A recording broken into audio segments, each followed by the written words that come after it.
It gives you the picture, the quick one. So in January 2014, I developed a retinal tear in my left eye. And this was new. This wasn't something I'd been short-sighted before, but never had any serious eye conditions. And the tear developed into a detachment. So they operated on the eye, and then all was quiet. We thought that was it. And then in September, October 2015, the same thing developed in my right eye. But they were able to do slightly different surgical procedures, which meant that I've saved a lot more vision in my right eye, which is brilliant because that makes a huge difference. So when the left eye first happened, it had a massive effect. Just first of all, just in the sheer amount of time needed for surgery and post-surgical recovery. So it had to take a lot of time off work. And actually, by the time I got 9 months after the eye condition developing, I had to leave my job because although I had one technical good eye, my reading ability had dramatically diminished, and my job was entirely text-based. I was working with researchers. My ability to do my job depended entirely on reading large amounts of material on a daily basis. Fun enough, the second time around, when I was recovering from surgery in my right eye, it meant that I didn't have any vision.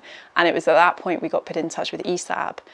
And that's where everything completely changed, because although strangely my eyes are worse now, actually because I've had the support and training, I'm back in a type of role that I never thought I'd be able to do again. So I'm back reading, just using the different technology. I was 28 when my sight loss started, and I think there are particular challenges developing sight loss as a younger person.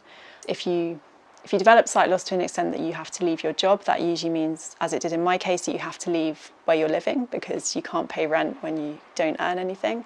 So in addition to dealing with the upheaval of the sight loss itself, you end up having to pack up your life. So you leave the job that defines partly who you are. In my case, I had to leave the city I was living in because I couldn't pay the rent, and move back in with my parents.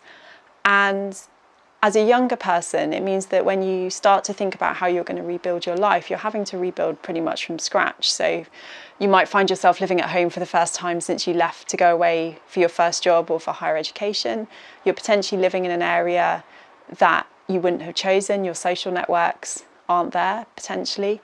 You might find that friends, if you've moved back to your hometown, friends that you had, they've moved away too.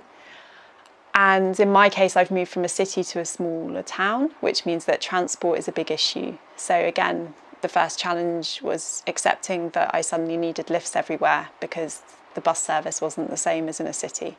So you can really feel like you've lost not just your sight, but you've lost your independence, you've lost your identity, your sense of self.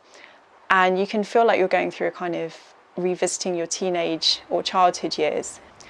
And so obviously for working age people, the clues in the title, both the biggest positive you can do, but also the biggest challenge is getting back into work. And on the one hand, it's a great blessing to have been in a job beforehand. It means you've got a professional path potentially to try and get back on, but trying to gain all of the new skills, there's a huge learning curve. You've got new technology to learn, you've got different ways of doing things, you've then got getting physically from where you're living to a job. That's if you get a job.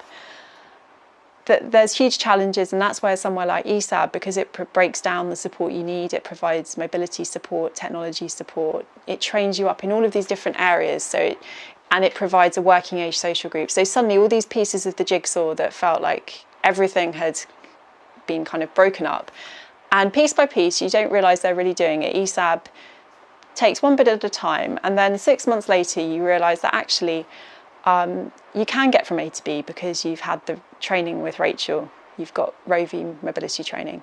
Actually you can cook for yourself at home, which will mean that when you move into your own place you're independent. You've learnt the technology you need for a working environment, so actually you can now start applying for jobs.